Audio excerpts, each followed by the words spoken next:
All right, so we've come to chapter 2 of Habakkuk. And so far, what we've seen is that Habakkuk's life is the message. And many of the prophets, it actually ends up looking very much like this. When you look at especially a lot of the minor prophets in the Old Testament, their life is meant to be the message for Israel, for Judah, for the northern kingdom, southern kingdom, whatever it might have been. Their life was the message, and it's the same thing, because what we've seen just in chapter 1 of Habakkuk is that Habakkuk is bringing a complaint before God. This is like not, hey, I'm going to speak openly about God in front of like Judah, which is where he was being a prophet at. But this is like an individual conversation with God. I'm going to bring my complaints to God. So when we look at this life as a message, what message does your life send to people around you? What's the message? If you were the message that God was trying to be able to send so that other people might see, what's that message that people are going to get from your life? You know, sometimes this can look like a law statement, because it is. Because when you're looking at your life, sometimes you're like, God's perfect, I'm not. God calls me saint, and yet I'm also a sinner. So I'm not going to be perfect in the message that I'm going to display in my life. And we see in Habakkuk that he too, when the message is his life, and he's like, God, I don't see you moving, I don't see you acting, and then God responds and says, I'm building up Babylon. They are a wicked, terrible people, and they're going to come, and they're going to wipe things out, right? You're like, no, wait. I don't like that response. That's not the way that I would map it out, God. It's not my plans for these people.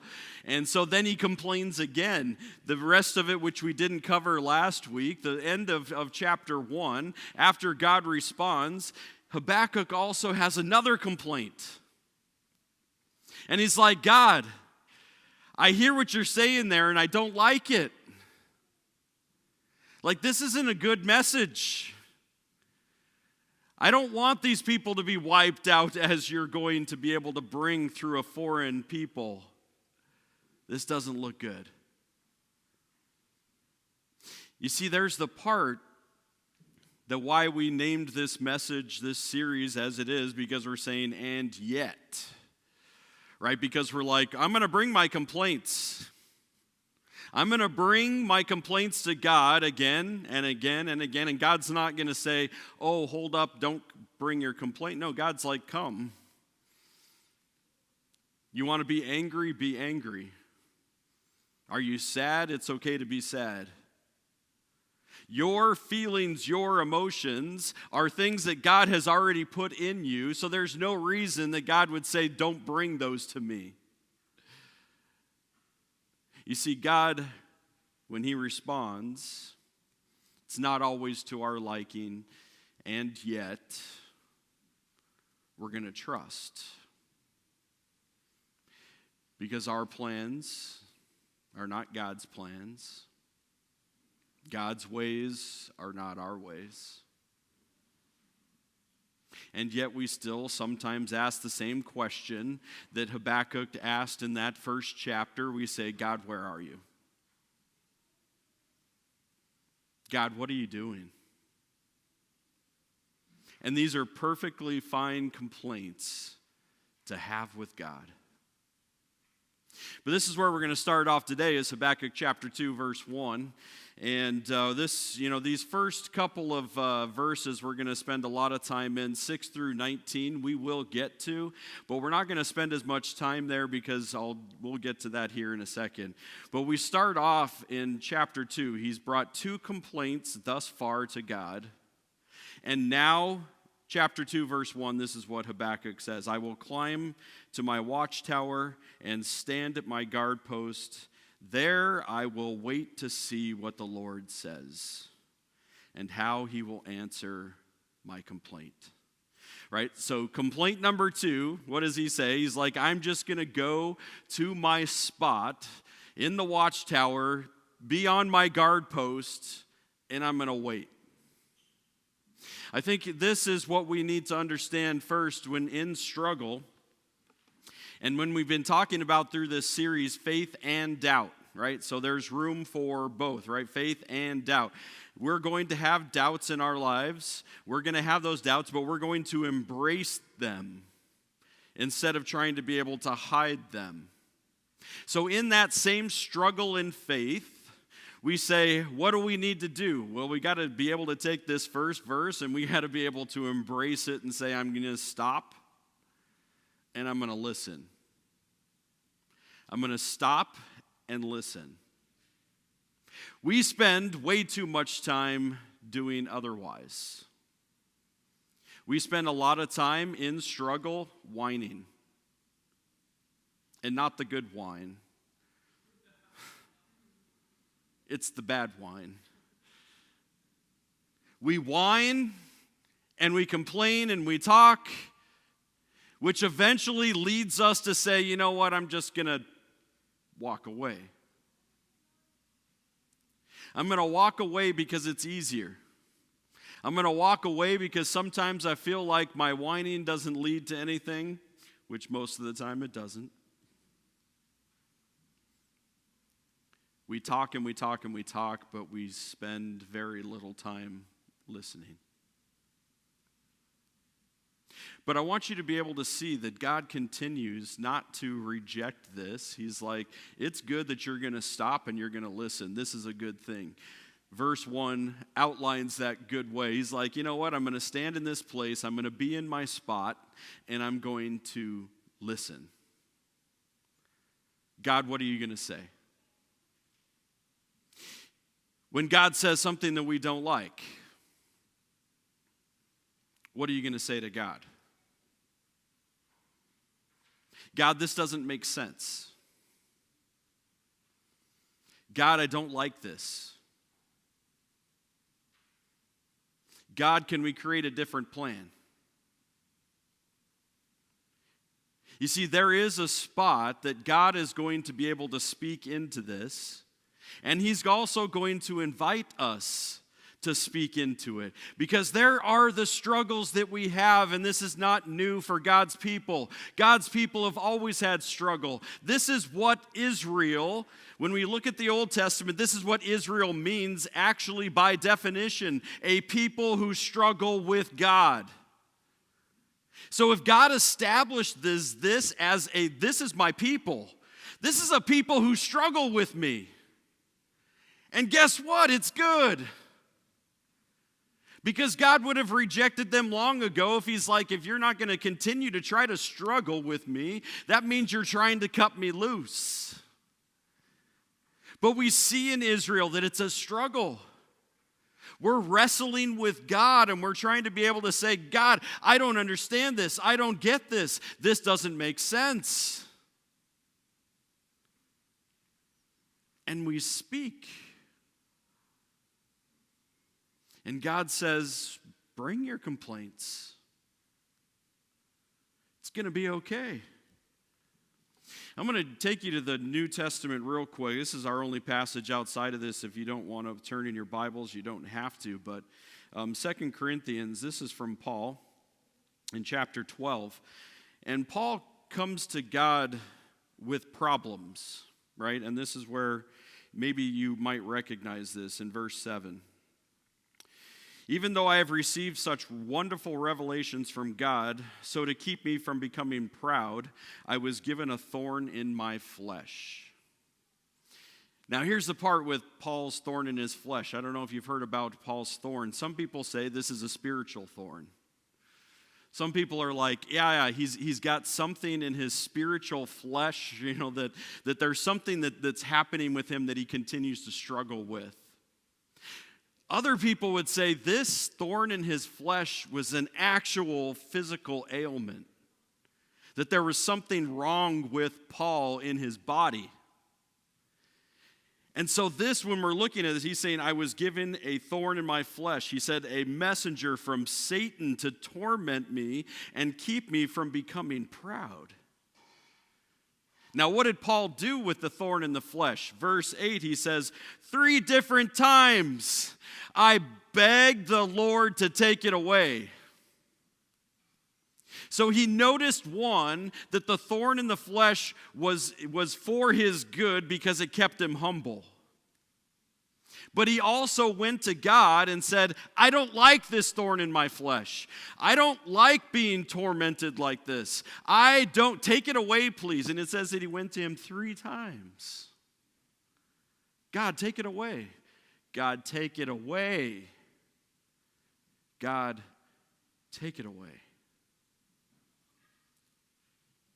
But each time, God says, my grace is all that you need. My power works best in weakness. So Paul says, so now I'm glad to boast about my weaknesses, so that the power of Christ can work through me. And that's why I take pleasure in my weaknesses and in insults and in hardships and in persecutions and trouble, that I may suffer for Christ.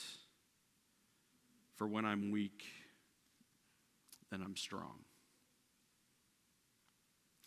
You see, the complaint isn't the bad thing.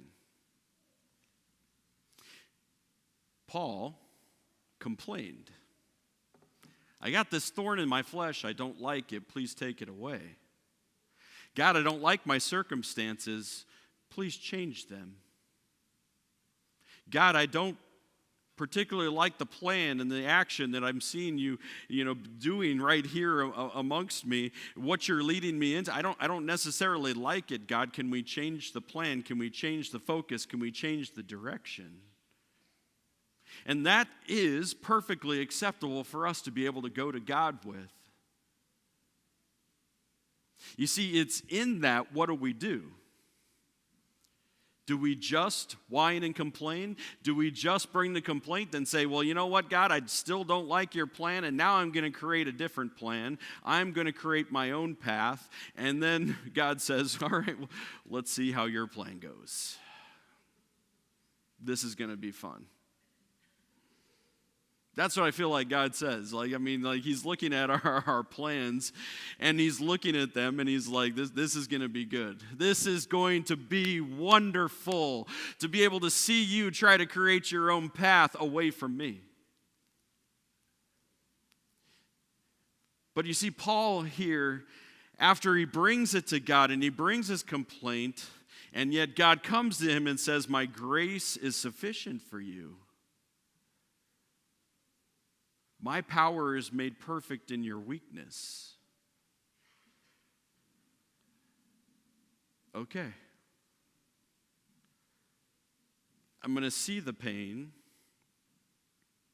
I'm going to understand the emotions that it brings. And I'm going to trust. It's not easy. It's hard. It's difficult.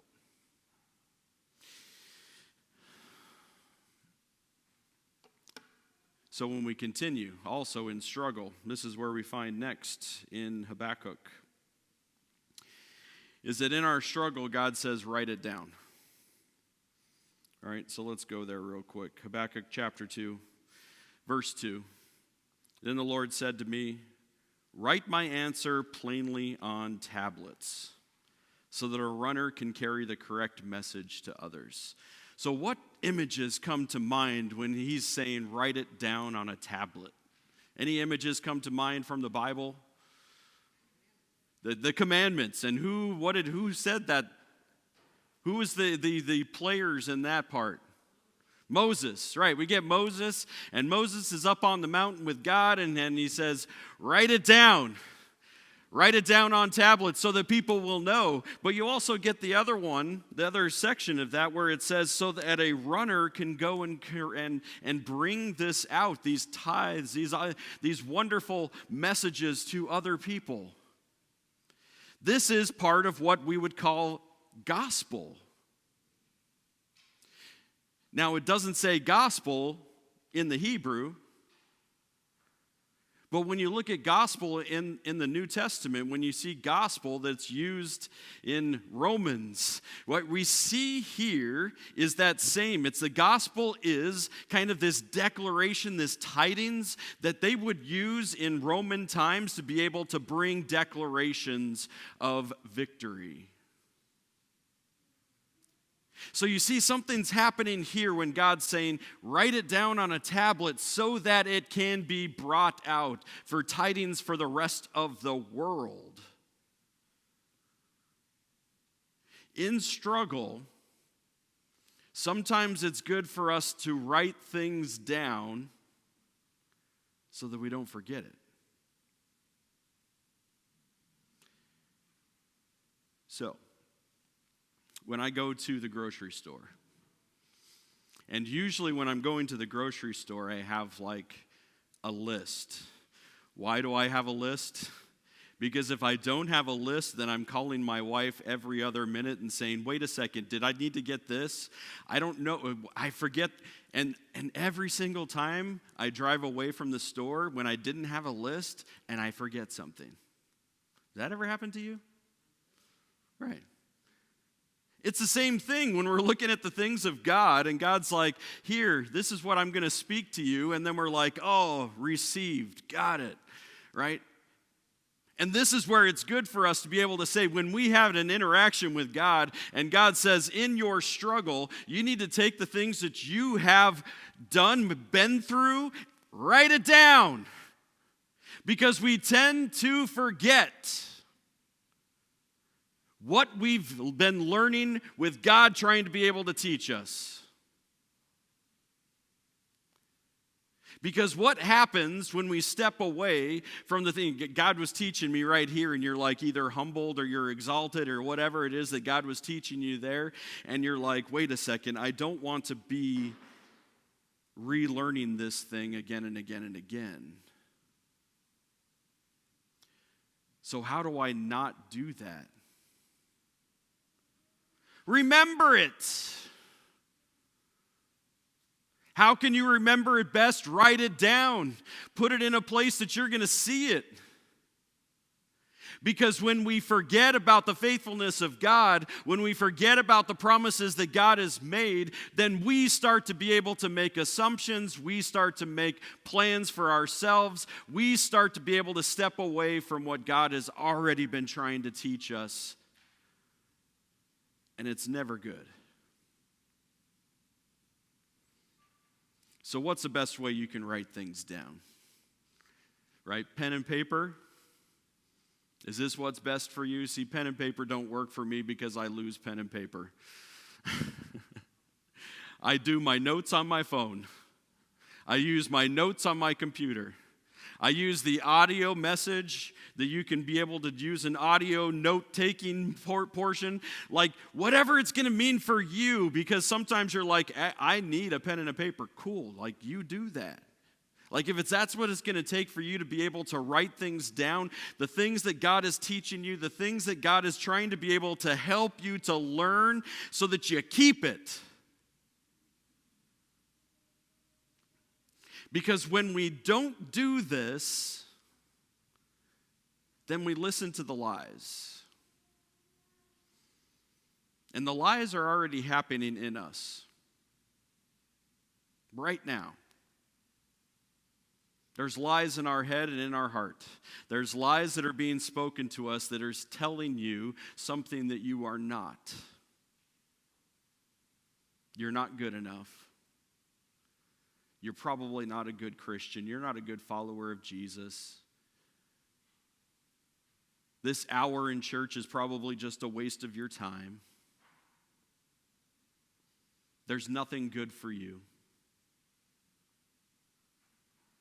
You see, all of these little lies that try to be able to break in and chip away at the faithfulness of God, that our faith in that faithfulness, and it's just chipped away. It's chipped away and it's chipped away until we have nothing left.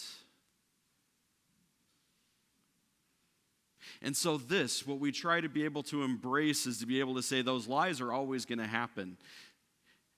But when we start to be able to write things down, when we start to be able to say, I remember actually that God has said something about this lie that's being told to me. God's trying to get me to remember. You see, those parts, when we remember,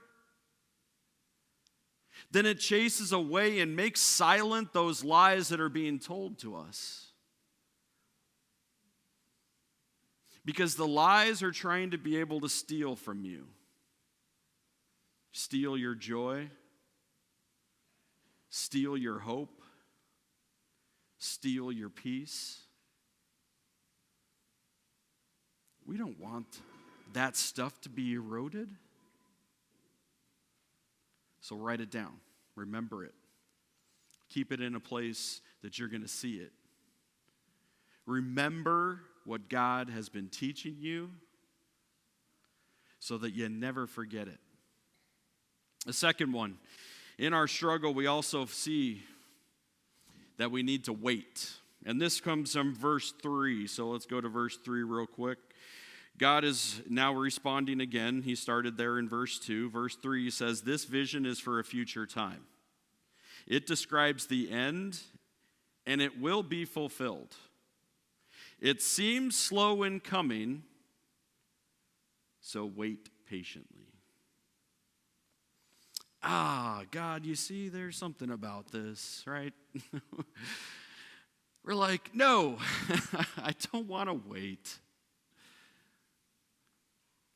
Why do we have to wait to see it?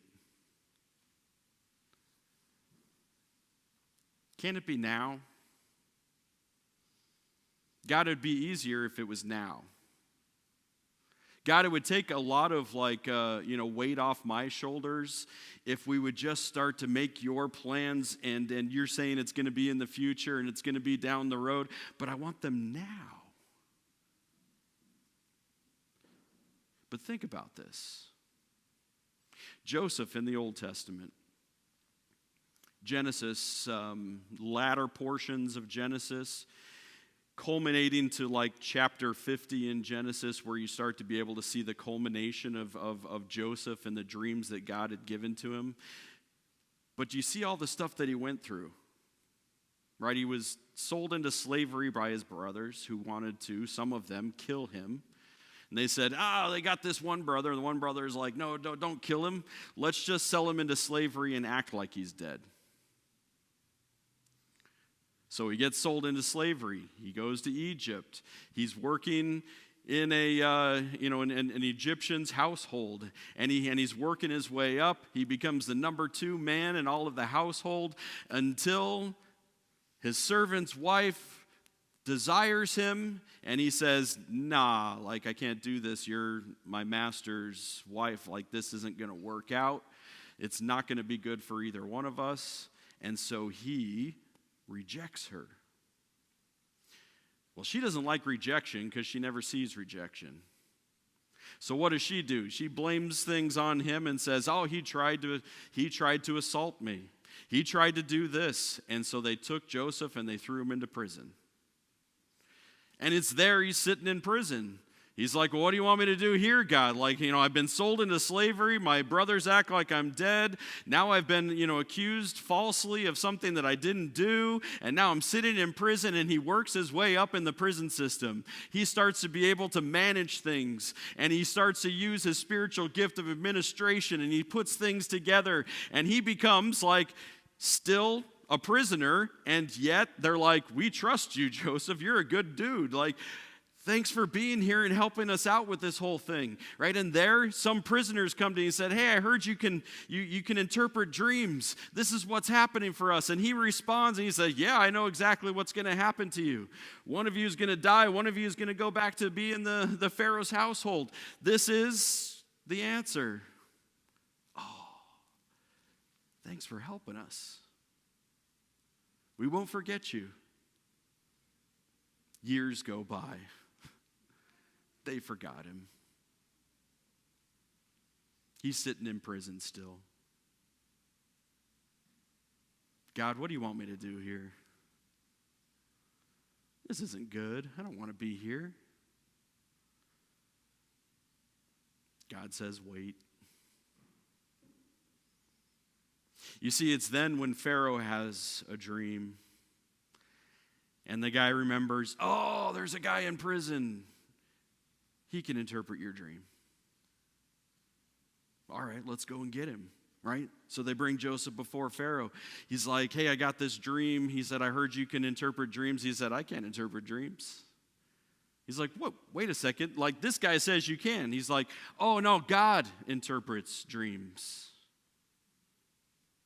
And then he tells him exactly the things that are going to happen. And the Pharaoh says, hey, I need somebody who's going to help facilitate this famine that's coming. And he elevates him to a position that's ultimately number 2 in all of Egypt. You see, there's a part about the whole plans of God that sometimes, like, you're looking at this and years go by that you're like, where is this plan going, God? It doesn't make sense to me. And God's like, just wait. You'll see.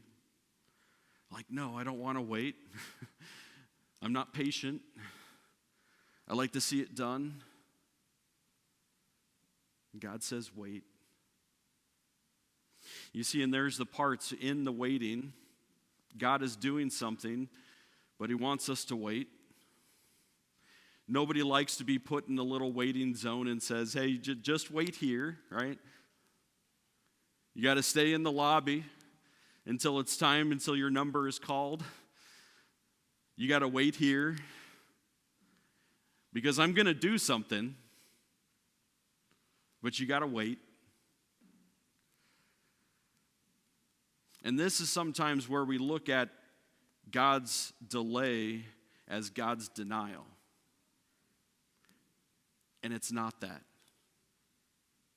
When God delays, it doesn't mean that God's denying.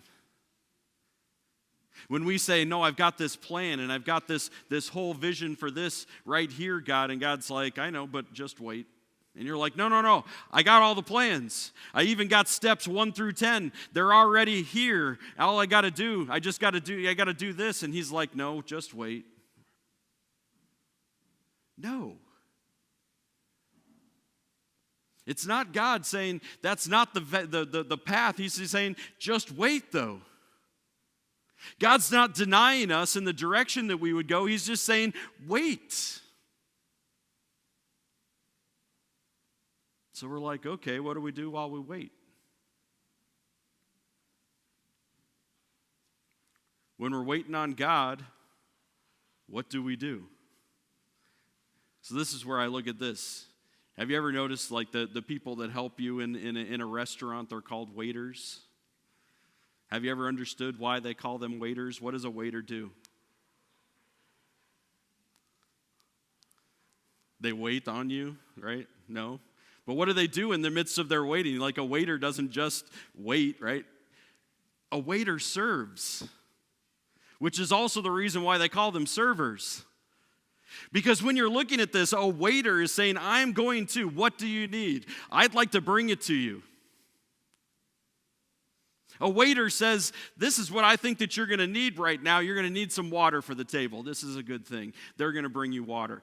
Now, what would you like to eat? What would you like to drink? What would you like for this experience right here? A waiter says, I'm going to serve. This is what we do in the midst of waiting. We serve. And we serve not because we're trying to get a tip at the end, but we serve because we're saying, God, I know that you're still actively involved right here. I'm going to serve because God calls us to that. So this is what we do in the midst of waiting, because when we wait and we wait and we wait, and then we finally get to see, God's like in the midst of this, and this is where we're not going to spend a whole bunch of time because there's so much material here in 6 through 19. But what we see in the whole thing is that God's like, all right, you have waited and now you're listening. You've wrote it down because I want you to remember it. Now he details and says, this is what is going to happen to Babylon. I know that you didn't like me trying to be able to use Babylon, but this is what's also going to happen to Babylon. And he outlines in much of this what are called the woes. Now, if we look at the woes of what Jesus uses in the Gospels to the Pharisees, woe kind of means like something bad's going to happen unless you change this direction, right? Jesus tells the Pharisees, woe to you who are whitewashed tombs. You're clean on the outside, but you got death on the inside. It's the same kind of thing that God is trying to be able to speak into what's going to await Babylon. So let me give you a taste of this. He says, but soon their captives will taunt them. They will mock them, saying, what sorrow awaits you? This is the woe. Anytime you see that sorrow awaits, this is what the woe is. He's saying, what sorrow awaits you, thieves? Now you will get what you deserve. You've become rich by extortion, but how much longer can this go on? Suddenly your debtors will take action, and they will turn on you and take all that you have, while you stand trembling and helpless. Because you've plundered nations, all the survivals will plunder you. You committed murder throughout the countryside and filled the towns with violence. What sorrow awaits you? You who build big houses with money gained dishonestly. You believe your wealth will buy your security, putting your family's nest beyond the reach of danger. But the murders you committed, you have shamed your name and forfeited your lives. The very stones in the walls cry out against you, and the beams in the ceilings echo the complaint. Do you see where this is going? He's never saying, I'm going to use Babylon because Babylon is innocent. No, he knows that. He knows that they are wicked. He said, what is going to happen to Babylon is going to echo throughout their people.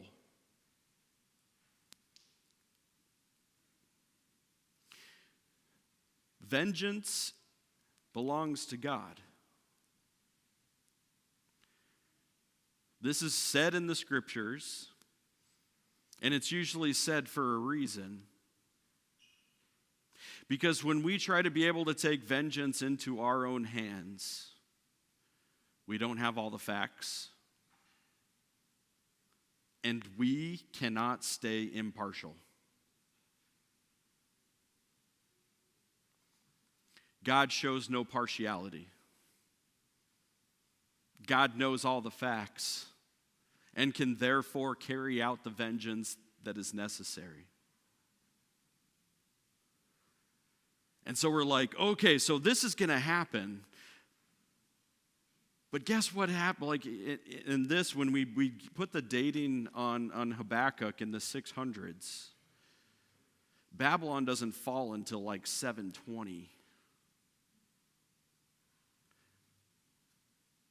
Years and years go by, and they're like, well, we know it's coming. We just don't know when. God, you're going to have your way. What you call us to is to trust. So even when we're struggling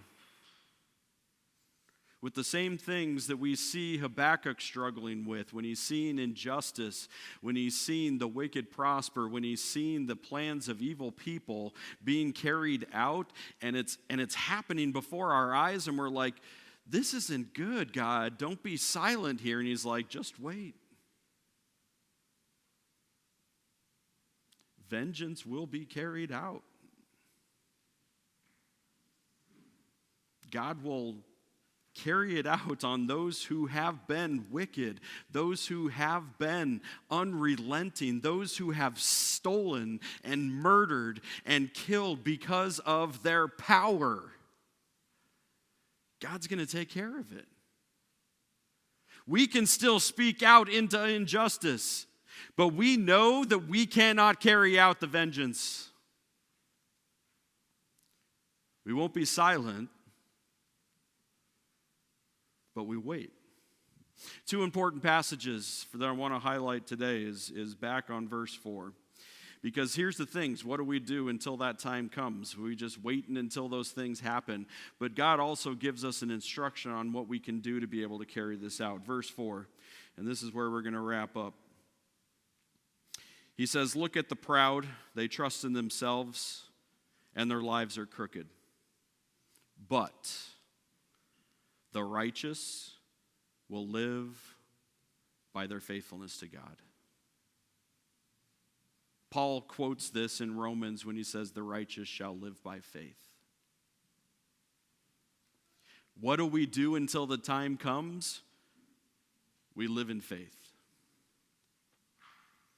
And then verse 20, another also passage that's used.